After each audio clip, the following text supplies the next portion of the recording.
Hello बच्चों, कैसे हो। ये रासायनिक अभिक्रियाओं के प्रकार हैं और इनमें से किसी एक प्रकार पर बोर्ड एग्जाम में निश्चित रूप से प्रश्न पूछा जाता है। इनकी परिभाषाओं पर प्रश्न बनता है, जैसे संयोजन अभिक्रिया किसे कहते हैं, वियोजन अभिक्रिया किसे कहते हैं, विस्थापन अभिक्रिया किसे कहते हैं, ऊष्माक्षेपी और ऊष्माशोषी अभिक्रिया किसे कहते हैं। इनको उदाहरण के साथ समझाना होता है, परिभाषा लिखकर साथ में उदाहरण लिखना होता है। इनके अंतर पर आधारित प्रश्न बनते हैं, जैसे संयोजन और वियोजन अभिक्रिया में अंतर बताइए, विस्थापन और द्विविस्थापन में अंतर बताइए, अपचयन और उपचयन में अंतर बताइए। संयोजन और वियोजन, ऊष्माक्षेपी और ऊष्माशोषी, इन अभिक्रियाओं को हमें इस वीडियो में समझना है। जल में विद्युत धारा प्रवाहित करते हैं तो जल हाइड्रोजन और ऑक्सीजन गैस में टूट जाता है। तो हमें समझना है कि रासायनिक अभिक्रिया में क्या होता है। यहाँ पर जल के दो अणु हैं और प्रत्येक अणु में दो हाइड्रोजन परमाणु एक ऑक्सीजन परमाणु के साथ जुड़े होते हैं, मतलब बंध बनाते हैं। जल के यहाँ पर दो अणु हैं और दोनों अणुओं को हम इस तरह से प्रदर्शित करते हैं। H2 हाइड्रोजन गैस का सूत्र है, जिसमें दोनों हाइड्रोजन परमाणु एक दूसरे से जुड़े होते हैं और हाइड्रोजन गैस के अणुओं की संख्या कितनी है? 2। ऑक्सीजन गैस का एक अणु है और इसमें दो परमाणु आपस में जुड़े होते हैं। यहाँ पर परमाणुओं के बीच दो बंध होते हैं। बंध क्या होते हैं, बंध कैसे बनते हैं, इस बात को हम आने वाले चैप्टर नंबर 3 में समझेंगे। अभी आपको इतना याद रखना है कि परमाणु बंध बनाकर एक दूसरे से जुड़े होते हैं। तो रासायनिक अभिक्रिया में क्या होता है, ऑक्सीजन परमाणु से जुड़े हुए दोनों हाइड्रोजन परमाणु अलग हो जाते हैं, ये बंध टूट जाते हैं। हाइड्रोजन और ऑक्सीजन के बीच के बंध टूट जाते हैं और ये दोनों हाइड्रोजन एक दूसरे से जुड़कर बंध बनाते हैं। हाइड्रोजन हाइड्रोजन के साथ जुड़ जाता है, इसी तरह ये दोनों हाइड्रोजन एक दूसरे से जुड़ जाते हैं। दोनों ऑक्सीजन परमाणु एक दूसरे से जुड़ जाते हैं तो हाइड्रोजन गैस के दो अणु बनते हैं, H2H2, और ऑक्सीजन गैस का एक अणु बनता है, OO2, एक अणु बनता है। तो रासायनिक अभिक्रिया में परमाणुओं के बीच बंध टूटते हैं और नए बंधों का निर्माण होता है। यह अभिक्रिया एक पात्र में होती है और अभिक्रिया में किसी भी तत्व के परमाणुओं की संख्या में कोई परिवर्तन नहीं होता है। यहाँ पर 4 हाइड्रोजन है, यहाँ पर भी चार हाइड्रोजन है। यहाँ पर ऑक्सीजन परमाणुओं की संख्या 2 है, यहाँ भी ऑक्सीजन परमाणुओं की संख्या 2 है। अभिक्रिया में केवल पुराने बंध टूटते हैं और नए बंधों का निर्माण होता है। फलस्वरूप उत्पाद बनता है, मतलब नए पदार्थ बनते हैं। देखो बच्चों, यह संयोजन अभिक्रिया की परिभाषा है। वह अभिक्रिया जिसमें दो या दो से अधिक पदार्थ मिलकर एकल उत्पाद बनाते हैं, मतलब एक नया पदार्थ बनाते हैं, संयोजन अभिक्रिया कहलाती है। तो अगर एग्जाम में प्रश्न आता है संयोजन अभिक्रिया किसे कहते हैं, तो आपको परिभाषा को लिखना है और साथ में उदाहरण लिखना है। चलो हम उदाहरण को भी देखते हैं। मान लो हमारे पास एक पात्र है और पात्र में बिना बूझे चूने के टुकड़े रखे हुए हैं। इस पात्र में हम जल मिलाते हैं।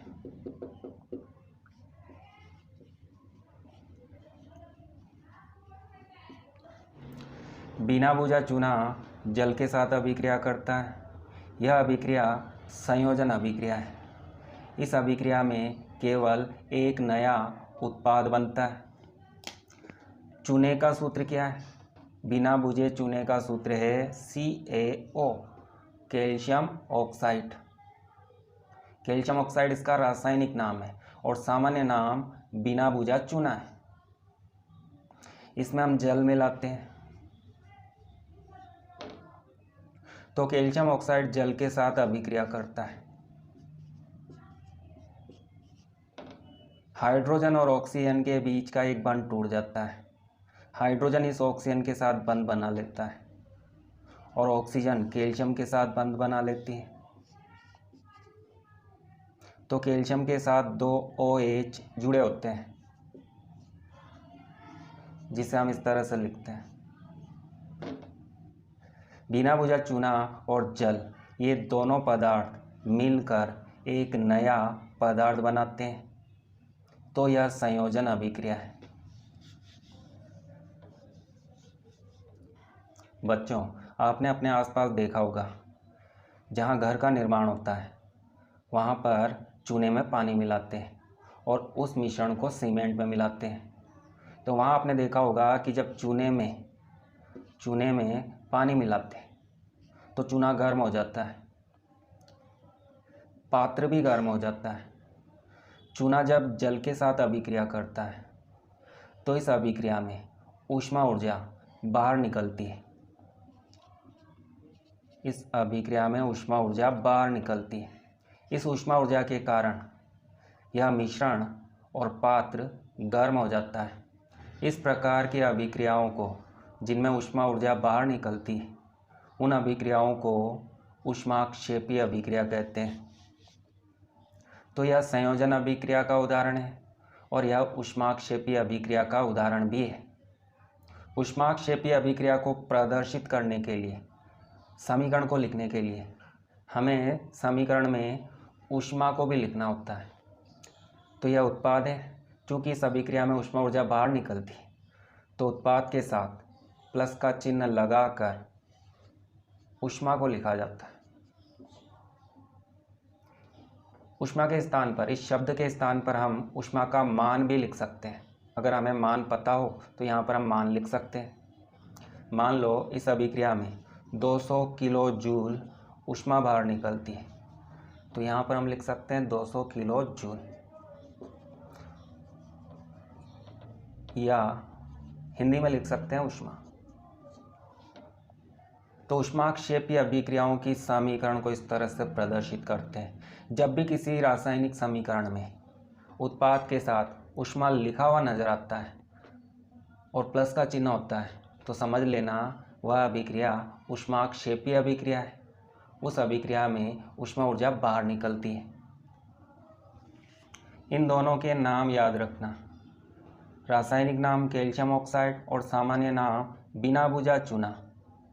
इसका रासायनिक नाम कैल्शियम हाइड्रोक्साइड है और सामान्य नाम बुझा हुआ चूना है। बिना बुझे चूने में जल मिलाते हैं तो बुझा हुआ चूना बनता है। समीकरण लिखते समय अभिकारक और उत्पाद की अवस्था को भी लिख सकते हैं। चूना ठोस होता है तो यहाँ पर हम लिख सकते हैं एस। एस का मतलब सॉलिड, जिसे हिंदी में ठोस कहते हैं। चूना ठोस है। जल द्रव होता है तो इसके सूत्र के पीछे हम थोड़ा सा नीचे स्मॉल l लिखते हैं, जिसका मतलब है लिक्विड। इसका मतलब होता है द्रव। कैल्शियम हाइड्रोक्साइड का विलयन बनता है और विलयन को प्रदर्शित करने के लिए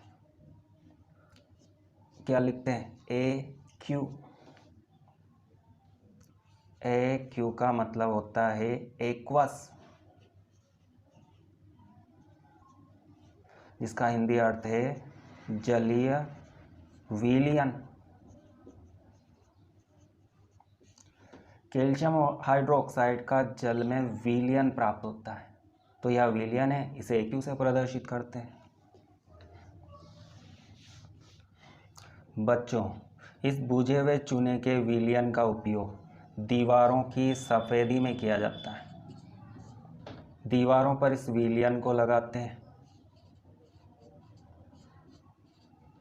वायुमंडल में उपस्थित CO2 gas, carbon dioxide gas, इस गैस के साथ बुझा हुआ चूना क्रिया करता है और इस क्रिया में बनाता है कैल्शियम कार्बोनेट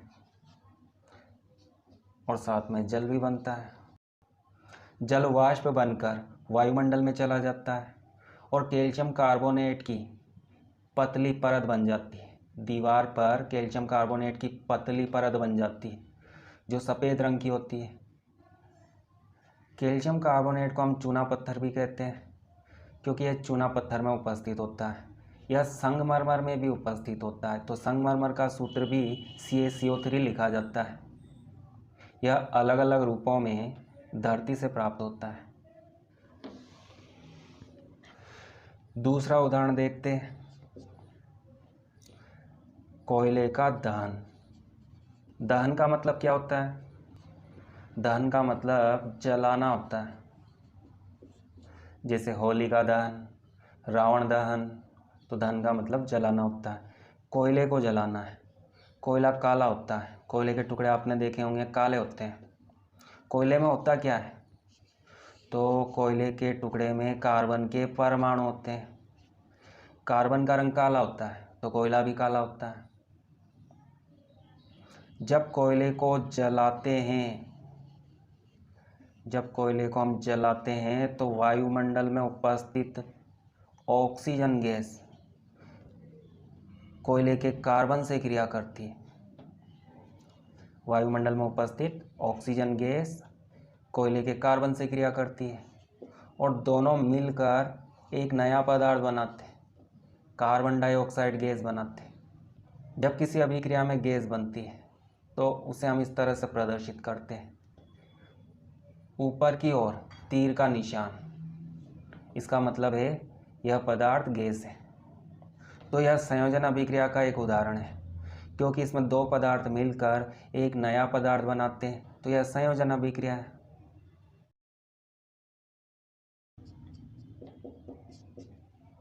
एक पात्र में हाइड्रोजन गैस और ऑक्सीजन गैस भरते हैं। इन दोनों गैसों को मिलाते हैं तो ये दोनों क्रिया करके एक नया पदार्थ बनाते हैं, जल बनाते हैं। यह एक संयोजन अभिक्रिया है, परंतु यह संयोजन अभिक्रिया संतुलित नहीं है। रासायनिक समीकरण का संतुलित होना बहुत ही जरूरी है। तीर के दोनों ओर सभी तत्वों के परमाणुओं की संख्या बराबर होना चाहिए। यहाँ पर हाइड्रोजन के 2 परमाणु हैं, यहाँ पर हाइड्रोजन के 2 परमाणु हैं, यहाँ ऑक्सीजन के 2 परमाणु हैं, परंतु यहाँ पर ऑक्सीजन का 1 परमाणु है। तो ऐसा करते हैं, सूत्र के आगे हम 2 लिख देते हैं तो ऑक्सीजन के परमाणुओं की संख्या 2 हो जाती है। यहाँ कुछ नहीं लिखा हुआ है, 2 को 1 से मल्टीप्लाई करेंगे तो ऑक्सीजन परमाणु की संख्या 2 हो जाती है। ऑक्सीजन परमाणु संतुलित हो जाता है, परंतु हाइड्रोजन परमाणुओं की संख्या 4 हो जाती है। 2 को 2 से मल्टीप्लाई करें तो 4 हाइड्रोजन परमाणु। यहाँ पर 2 हाइड्रोजन परमाणु है तो इसके आगे हम 2 लिख देते हैं तो हाइड्रोजन परमाणु की संख्या इस साइड पर 4 हो जाती है। दोनों तरफ हाइड्रोजन बराबर है, ऑक्सीजन बराबर है, रासायनिक समीकरण संतुलित है। और अगर आपको अभिकारक और उत्पाद की अवस्थाएं पता हो तो अवस्थाओं को लिख सकते हैं। हाइड्रोजन गैस है तो यहाँ G लिख देते हैं, ऑक्सीजन गैस है यहाँ पर हम G लिख देते हैं, जल द्रव है तो यहाँ पर L लिख देते हैं। ये तीनों अभिक्रियाएं ऊष्माक्षेपीय अभिक्रियाएं हैं। कोयले का दहन करते हैं, ऊष्मा ऊर्जा बाहर निकलती है। हाइड्रोजन ऑक्सीजन से क्रिया करता है, ऊष्मा ऊर्जा बाहर निकलती है। कोयले का उपयोग हम ईंधन के रूप में करते हैं। निकलने वाली ऊष्मा से हम भोजन बना सकते हैं, भोजन को पका सकते हैं। इस अभिक्रिया का उपयोग गैस वेल्डिंग में किया जाता है। ये दोनों गैसें क्रिया करके बहुत अधिक ऊष्मा उत्पन्न करती है। इस ऊष्मा से लोहा पिघल जाता है। लोहे के टुकड़ों को पिघलाकर जोड़ा जा सकता है। वियोजन अभिक्रिया, इस अभिक्रिया को अपघटन अभिक्रिया भी कहते हैं। अपघटन या वियोजन का मतलब टूटना होता है। वह अभिक्रिया जिसमें एक पदार्थ टूटकर 2 या 2 से अधिक पदार्थ, 2 या 2 से अधिक नए पदार्थ बनाता है, वियोजन अभिक्रिया कहलाती है। तो वियोजन अभिक्रिया को इस तरह से परिभाषित करते हैं। इसका एक उदाहरण देखते हैं।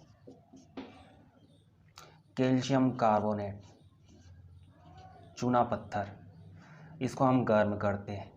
गर्म करने का मतलब इसे ऊष्मा ऊर्जा देते हैं।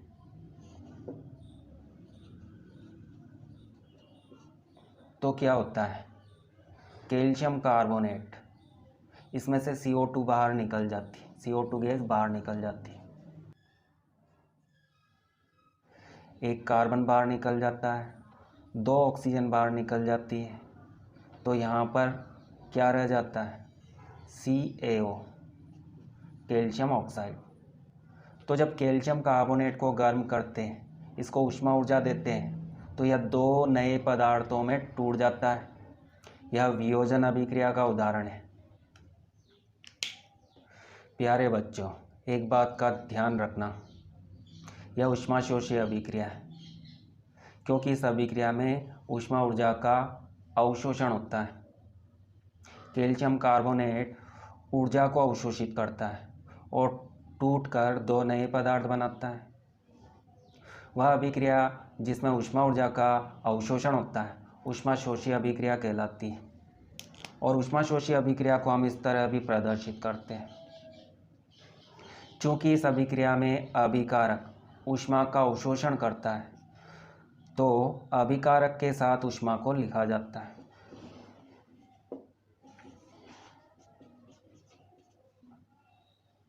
ऊष्माशोषी अभिक्रियाओं को इस तरह प्रदर्शित किया जाता है। अगर आप इस ऊष्मा को उत्पाद के साथ लिखना चाहते हैं, तो इस प्लस के स्थान पर आपको माइनस लिखना होगा, इस तरह से। इन दोनों उत्पादों के साथ हम ऊष्मा को लिखना चाहते हैं, तो यहाँ पर माइनस का चिन्ह लगाते हैं। जब उत्पाद के साथ ऊष्मा लिखी होती है और चिन्ह माइनस का होता है, तो वह अभिक्रिया ऊष्माशोषी अभिक्रिया होती है। किसी भी पदार्थ के वियोजन के लिए उस पदार्थ को नए पदार्थों में तोड़ने के लिए ऊर्जा की आवश्यकता होती है, और यह ऊर्जा 3 प्रकार की हो सकती है। ऊष्मा ऊर्जा हो सकती है, विद्युत ऊर्जा हो सकती है, प्रकाश ऊर्जा हो सकती है। इसी आधार पर वियोजन अभिक्रिया या अपघटन अभिक्रिया 3 प्रकार की होती है। जब पदार्थ का वियोजन ऊष्मा के द्वारा होता है, तो अभिक्रिया को ऊष्मीय वियोजन बोला जाता है।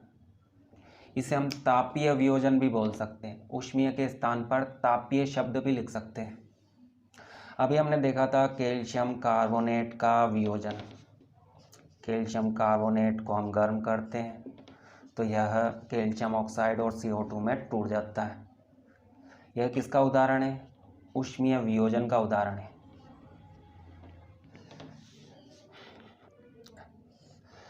एक परख नली में फेरस सल्फेट के क्रिस्टल लेते हैं। Ferrous sulphate,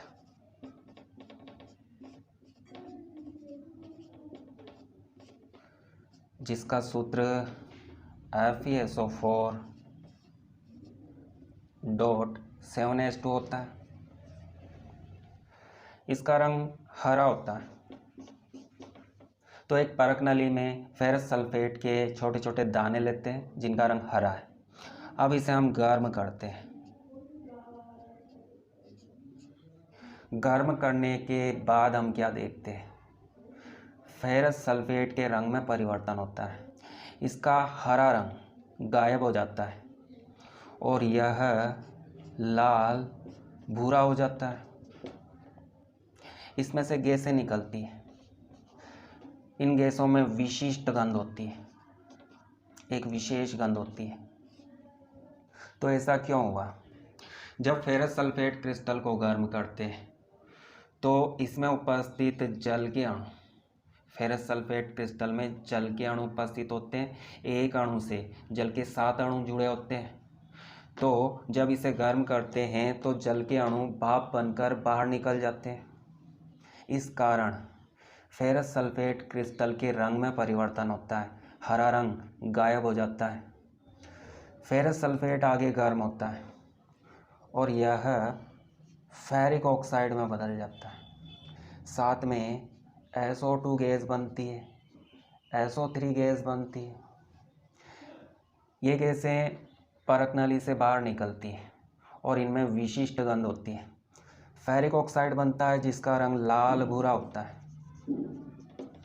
ferrous sulphate crystal का रंग हरा होता है और गर्म करने पर हरा रंग गायब हो जाता है। इसमें से जल के अणु भाप बनकर बाहर निकल जाते हैं और यह स्वयं लाल भूरे रंग के फेरिक ऑक्साइड में बदल जाता है। साथ में सल्फर डाइऑक्साइड और सल्फर ट्राइऑक्साइड गैसें बनती हैं जिनमें विशिष्ट गंध होती है। इसे फेरस सल्फेट और इसे फेरिक ऑक्साइड क्यों बोलते हैं? यहाँ पर फेरस होता है और फेरस का सूत्र होता है Fe+2 और यह सल्फेट है, यह धनायन है और यह ऋणायन है। तो सूत्र कैसे बनाते हैं?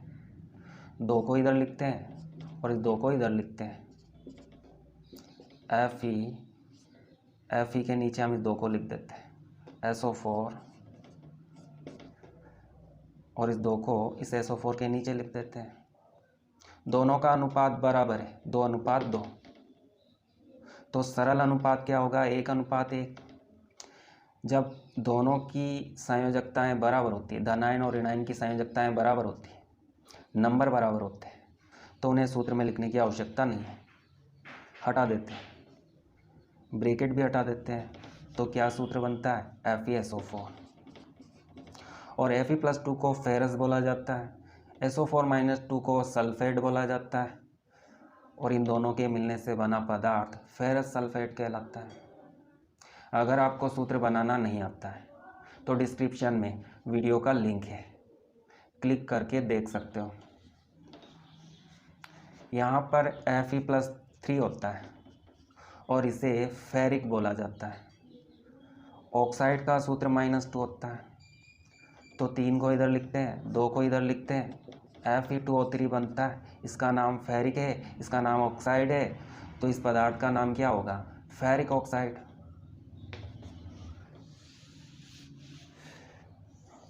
दूसरी परख नली में हम लेड नाइट्रेट को गर्म करते हैं, लेड नाइट्रेट को गर्म करते हैं।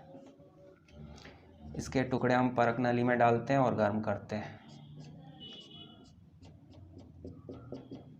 तो जब इसे गर्म करते हैं तो इसके रंग में परिवर्तन हो जाता है और परख नली से एक भूरे रंग की गैस बाहर निकलती है। लेड नाइट्रेट का सूत्र क्या है? लेड को हम Pb से प्रदर्शित करते हैं और इसकी संयोजकता +2 होती है। नाइट्रेट का सूत्र होता है NO3-, माइनस का मतलब है -1। तो 1 को हम इधर लिखते हैं और 2 को इधर लिखते हैं, Pb, इसके नीचे हम 1 लिख देते हैं NO3। इसे हम कोष्टक में बंद कर देते हैं और इसके नीचे हमें क्या लिखना है? 2। 1 को लिखने की आवश्यकता नहीं। तो यह लेड नाइट्रेट का सूत्र है। तो लेड नाइट्रेट को गर्म करते हैं, ऊष्मा देते हैं, तो क्या होता है?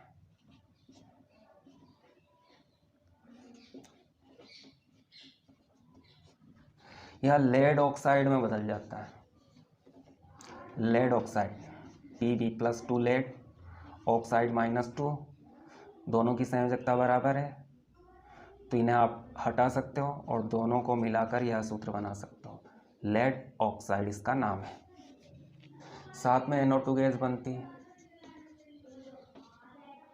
और इसी के साथ ऑक्सीजन गैस भी बनती है। यहाँ पर 2 लिख देते हैं, समीकरण संतुलित है।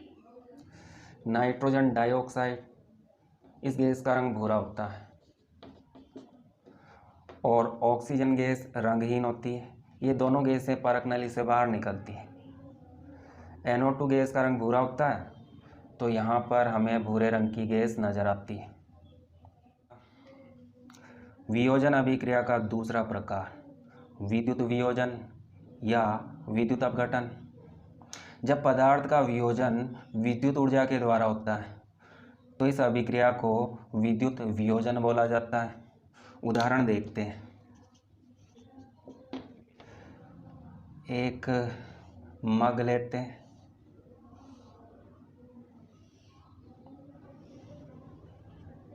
या कोई सा भी एक प्लास्टिक का पात्र लेते हैं। पात्र के पेंदे में पात्र की तली में 2 छेद बनाते हैं और इन छेद में रबर की डॉट की सहायता से ग्रेफाइट की छड़ें लगाते हैं।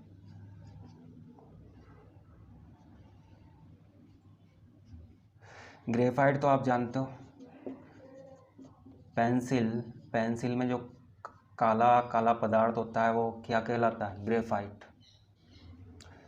आपने इस तरह का सेल देखा होगा जिसमें बीच में पीतल की टोपी होती है और यह सेल बेलनाकार होता है, बेलन की तरह। तो इसके बीच में काले रंग की एक छड़ होती है, यह छड़ ग्रेफाइट से बनी होती है। तो यहाँ पर ग्रेफाइट की 2 छड़ें लगाते हैं और पात्र में पानी भर देते हैं। इन दोनों छड़ों के ऊपर परख नली को उल्टा करके रखते हैं, इस तरह से। परख नली में पानी भरा होता है। अब इन दोनों छड़ों को बैटरी से जोड़ते हैं। एक छड़ को हम बैटरी के प्लस टर्मिनल से जोड़ते हैं और दूसरी छड़ को हम बैटरी के माइनस टर्मिनल से जोड़ते हैं। तो ग्रेफाइट की यह छड़ जो प्लस से जुड़ी होती है यह धनावेशित हो जाती है, इस पर धनावेश आ जाता है और इसे हम एनोड बोलते हैं। जब छड़ धनावेशित हो जाती है तो इसे एनोड बोलते हैं। दूसरी छड़ जिसे हमने बैटरी के माइनस टर्मिनल से जोड़ा है उस छड़ पर ऋणावेश आ जाता है और इसे हम कैथोड बोलते हैं। कैथोड ऋणावेशित होता है। यहाँ पर हम एक स्विच लगा देते हैं जिसे हम कुंजी भी बोलते हैं। जब स्विच को ऑन करते हैं तो इस पात्र में भरे हुए जल में विद्युत धारा प्रवाहित होती है। जल के अणु विद्युत ऊर्जा को ग्रहण करते हैं और टूट जाते हैं।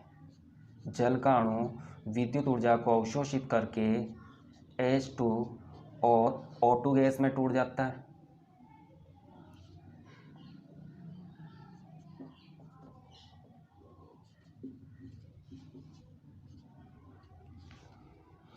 और इस अभिक्रिया को हम बोलते हैं जल का विद्युत अपघटन।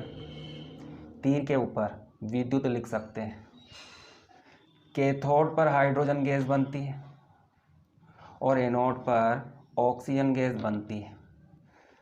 प्रारंभ में हमें छड़ों पर गैस के बुलबुले दिखाई देते हैं और ये गैस के बुलबुले ऊपर की ओर जाते हैं और परख नली में भरा हुआ पानी नीचे आ जाता है और इस स्थान पर गैस एकत्रित हो जाती है। परख नली के इस भाग में गैस एकत्रित हो जाती है और इसी तरह यहाँ पर गैस एकत्रित हो जाती है, ऑक्सीजन गैस एकत्रित हो जाती है, H2 और O2। इन दोनों गैसों का अनुपात क्या है? जल के 2 अणु हाइड्रोजन गैस के 2 अणु बनाते हैं और ऑक्सीजन गैस का 1 अणु बनाते हैं, तो इन दोनों का अनुपात क्या होगा? 2:1। कौन सी गैस अधिक मात्रा में प्राप्त होती है? Hydrogen gas. मतलब हाइड्रोजन गैस का आयतन ऑक्सीजन गैस के आयतन से 2 गुना होता है। हाइड्रोजन गैस अधिक मात्रा में प्राप्त होती है, इसका आयतन अधिक होता है। अब हम क्या करते हैं, इस परख नली को धीरे धीरे बाहर निकालते हैं। इस तरह से परख नली को धीरे धीरे बाहर निकालते हैं और जैसे ही परख नली पानी से बाहर आती है इस परख नली के मुंह पर हम अंगूठा लगा देते हैं और परख नली के मुंह पर हम जलती हुई तीली ले जाते हैं। तो हम क्या देखते हैं, जैसी परख नली के मुंह से हम अंगूठे को हटाते हैं इसमें से गैस बाहर निकलती है और वह गैस जलना प्रारंभ हो जाती है। फट फट की आवाज़ आती है, गैस जलना प्रारंभ हो जाती है। इसका मतलब वह गैस हाइड्रोजन गैस है, क्योंकि हाइड्रोजन गैस ज्वलनशील होती है, यह स्वयं जलती है। और अगर ऐसा होता है गैस स्वयं नहीं जलती, माचिस की तीली तेज़ी से जलना प्रारंभ हो जाती है, तो इसका मतलब परख नली में उपस्थित गैस ऑक्सीजन गैस है, क्योंकि ऑक्सीजन गैस स्वयं नहीं जलती, अन्य वस्तुओं को जलाने में सहायक है। तो जब परख नली के मुंह पर जलती हुई तीली को ले जाते हैं तो इसमें से निकलने वाली ऑक्सीजन गैस के कारण वह तीली तेजी से जलना प्रारंभ हो जाती है। तो इनकी पहचान को याद रखो। हाइड्रोजन गैस ज्वलनशील गैस है, स्वयं जलती है, फट फट की आवाज़ के साथ जलती है। और ऑक्सीजन गैस स्वयं नहीं जलती, जलाने में सहायक होती है, अन्य वस्तुओं को जलाती है। तो इस तरह से हम पहचान सकते हैं कि किस परख नली में कौन सी गैस है। अगर आपसे पूछा जाता है कि विद्युत अपघटन अभिक्रिया में कौन सी गैस अधिक मात्रा में बनती है और क्यों बनती है, तो आपका उत्तर होगा विद्युत अपघटन अभिक्रिया में, जल के विद्युत अपघटन अभिक्रिया में हाइड्रोजन गैस अधिक मात्रा में बनती है। हाइड्रोजन गैस का आयतन ऑक्सीजन गैस के आयतन से दोगुना होता है। वियोजन अभिक्रिया का तीसरा प्रकार प्रकाशीय वियोजन। इस वियोजन अभिक्रिया के लिए, इस अभिक्रिया में पदार्थ के वियोजन के लिए प्रकाश की आवश्यकता होती है। प्रकाश के द्वारा पदार्थ का वियोजन होता है। जैसे सिल्वर क्लोराइड, इसका रंग सफ़ेद होता है, यह सफ़ेद रंग का पदार्थ है और सूर्य के प्रकाश की उपस्थिति में यह धूसर रंग का हो जाता है। धूसर रंग हल्का काला या स्लेटी रंग होता है। तो इसका कारण क्या है कि प्रकाश की उपस्थिति में सफ़ेद रंग का सिल्वर क्लोराइड धूसर रंग का हो जाता है। अगर आपके पास सिल्वर क्लोराइड है तो इसे एक कांच के पात्र में रखो,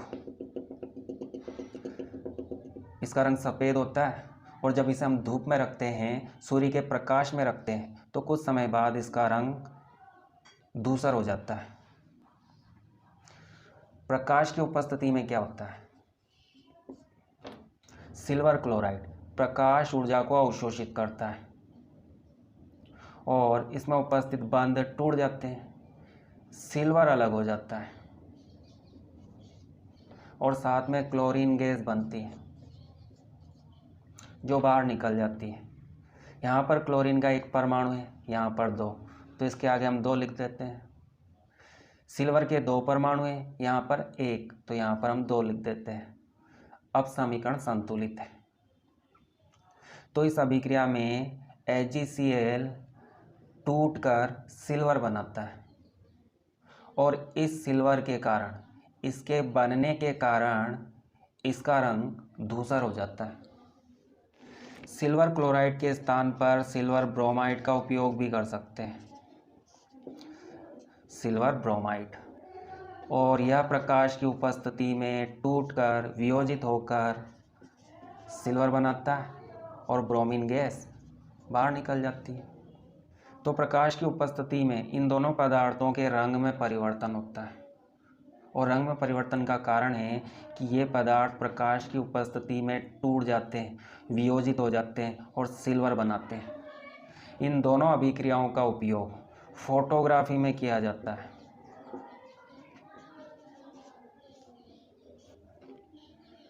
कौन सी फोटोग्राफी में किया जाता है, श्याम श्वेत फोटोग्राफी में, ब्लैक एंड वाइट फोटोग्राफी में इनका उपयोग किया जाता है। वर्तमान में इनका उपयोग नहीं होता, लेकिन पुराना कैमरा आपने देखा होगा, पुराने कैमरे में एक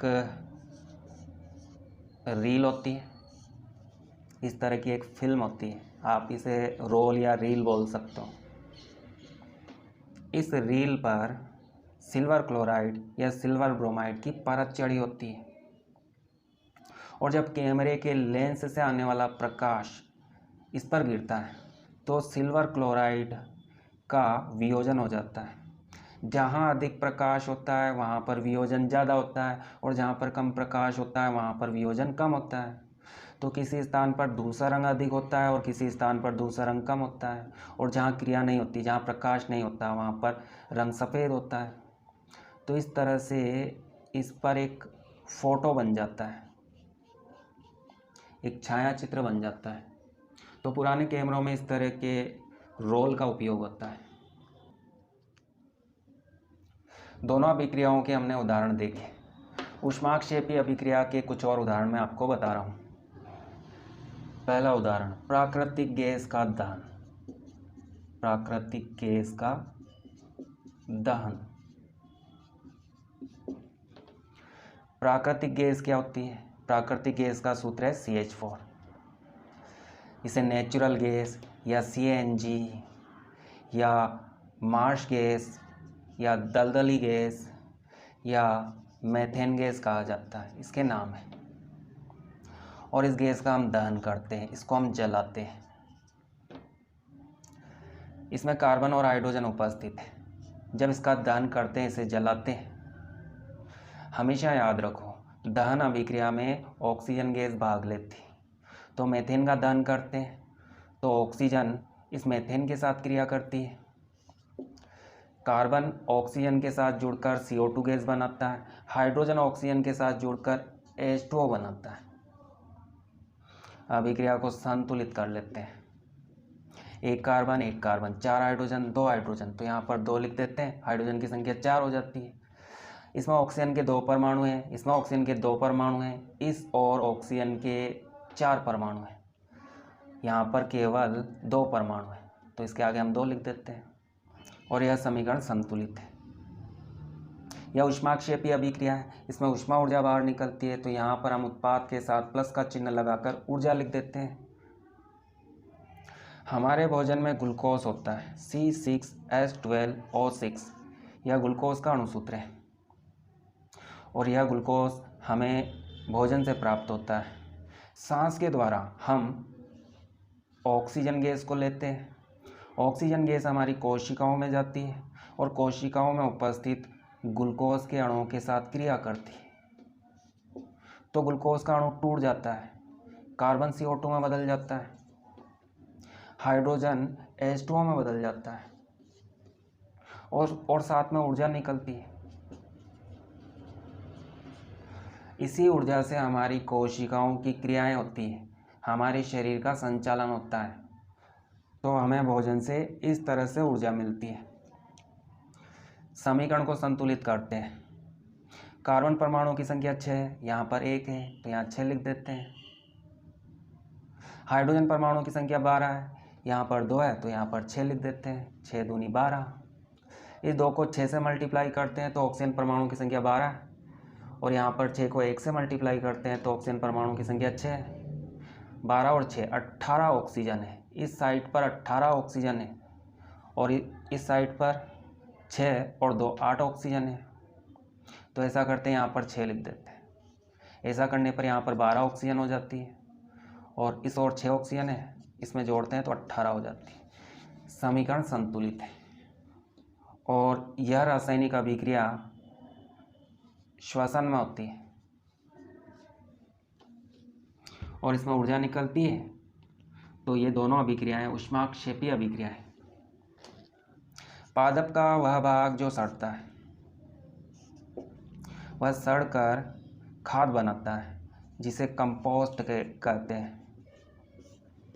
यह एक जैविक खाद है और सड़ने की क्रिया जीवाणुओं द्वारा होती है। इस क्रिया में जीवाणु क्या करते हैं, पौधों में उपस्थित पदार्थों के बड़े अणुओं को छोटे छोटे अणुओं में तोड़ देते हैं। जटिल और बड़े अणुओं को छोटे छोटे सरल अणुओं में तोड़ देते हैं और ये सरल अणु मिट्टी को उपजाऊ बनाते हैं, पौधों के लिए उपयोगी होते हैं। आपने देखा होगा जब पादप या गोबर सड़ता है तो वह गर्म हो जाता है। क्यों? क्योंकि यह एक ऊष्माक्षेपीय अभिक्रिया है, इसमें ऊष्मा ऊर्जा बाहर निकलती है। तो शाक सब्जियों का विघटन का मतलब भी टूटना होता है। शाक सब्जियों का जब अपघटन होता है तो कंपोस्ट बनता है, खाद बनती है और यह एक ऊष्माक्षेपीय अभिक्रिया। तो प्यारे बच्चों, आज के लिए इतना काफ़ी है। वीडियो को लाइक करो और अपने दोस्तों के साथ शेयर करो। मिलते हैं।